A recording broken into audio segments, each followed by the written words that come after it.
Hello, and thank you for coming to my little shop, to my page, and checking out my monthly cash flow statement tool. You can call it an expense tracker, you can call it cash flow planning, you can call it the budget. However, you call it, the main purpose of this tool is to see how much surplus or deficit you have month after month, which escalates to your annual surplus or deficit, and what you can do about it. How can you learn, do you really have any money, and how do you spend your money, and how you can turn a deficit, maybe chronic deficit, into a positive ongoing surplus. So as you see, the first page in the tool, the idea page here is just for the purposes of the video. The actual tool doesn't have it because I have the idea in a separate file. So the first tab, annual, shows you the big picture.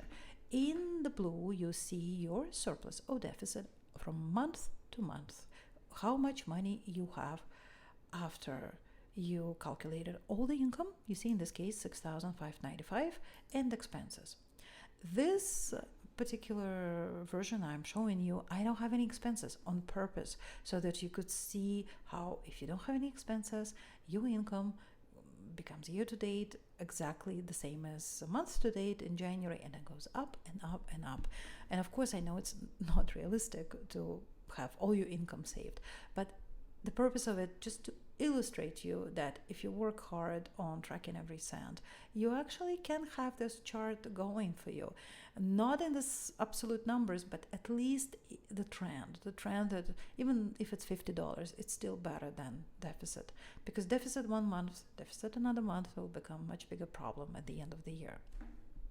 So blue is the blue chart, blue column here showing you your monthly story, and the red one is showing you year to date. So you see numbers are going higher and higher because it accounts for the previous months. Every category that I have has subcategories from your monthly sheets. I have curtailed them just so that you don't have a slide that it's way too busy, but you can unfold it and just see what every category is consisting of, and you can hide it with the help of this grouping feature that I added. All right. Annual pie chart doesn't have anything here because we don't have any expenses. So before we go into the actual monthly sample, I'd like to introduce you to the idea of how I see your expenses categories. There are a lot of tools out there, but they have so many useless and confusing categories, such as miscellaneous, utilities, other, shopping, bills. They're not categories, they're just another name of expense.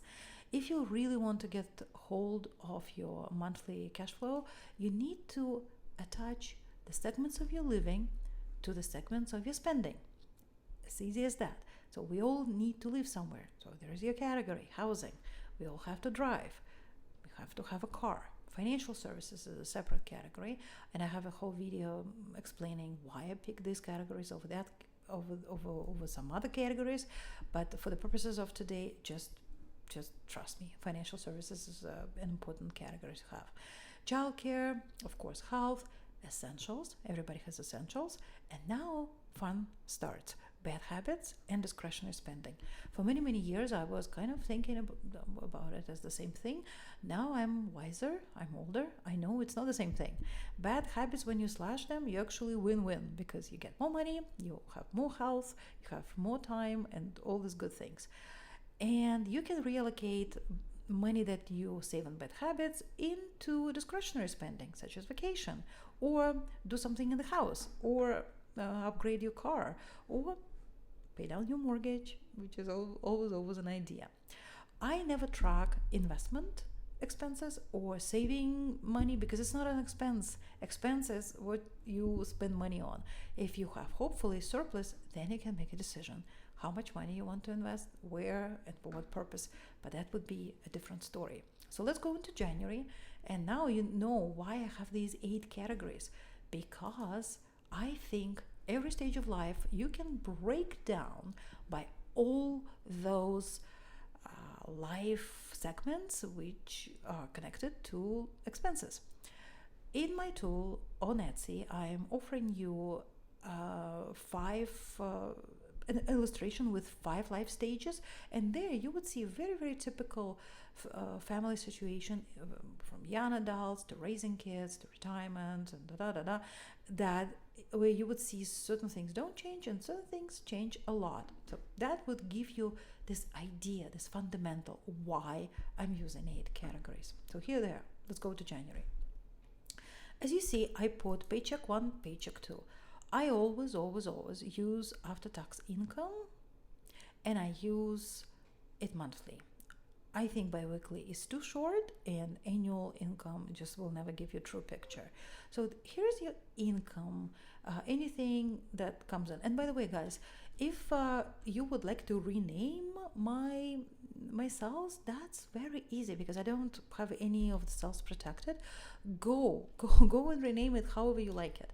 But the underlying reason is that we want to track paycheck 1, paycheck 2, something maybe odd. Let's say you got tax return, or tax refund. I should say refund, or other, I don't know, gift, $200 for your birthday. You track it here. So let's fill your typical monthly story for a typical suburban middle class family. Okay, mortgage $3,000. Property tax, it's not payable in January because remember we are doing it on a very meticulous particular basis. I tried to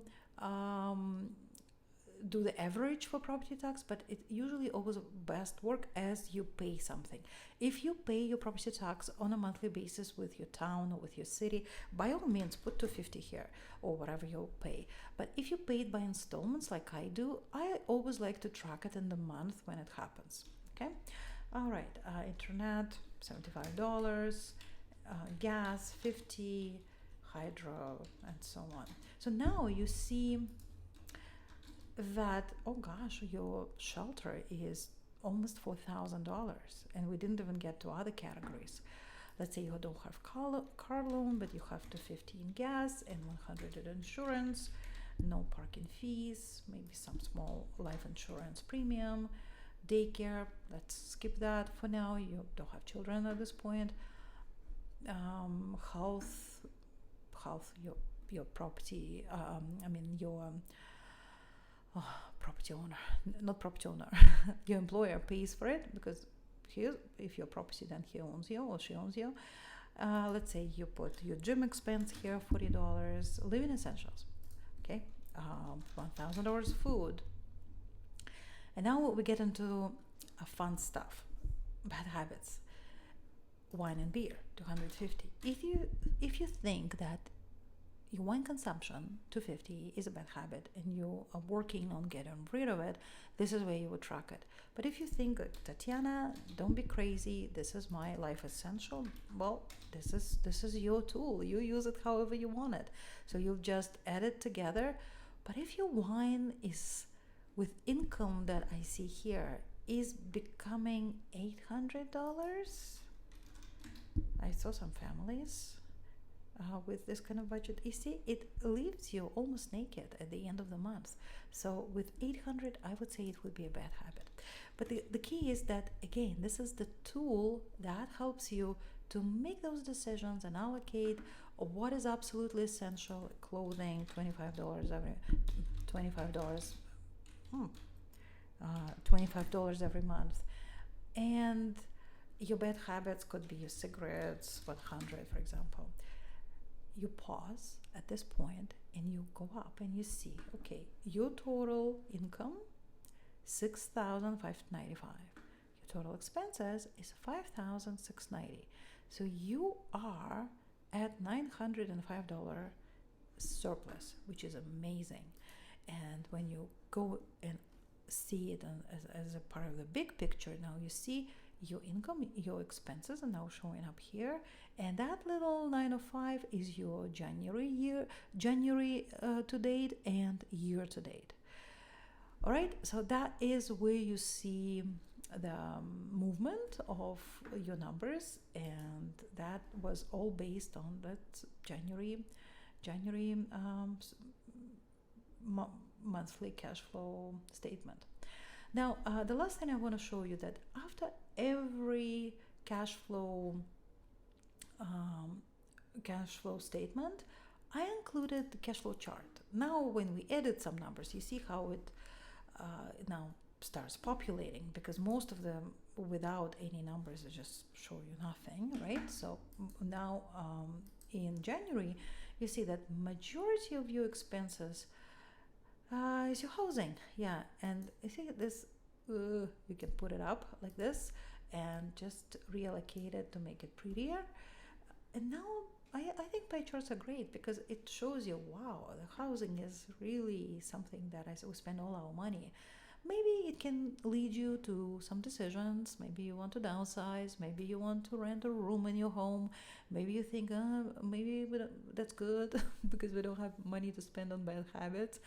I would rather have families spending 68% of their income on a nice home than spend 40 and then 20% of the money goes for booze and drinking because they don't want to be in this home and they find every reason to be elsewhere.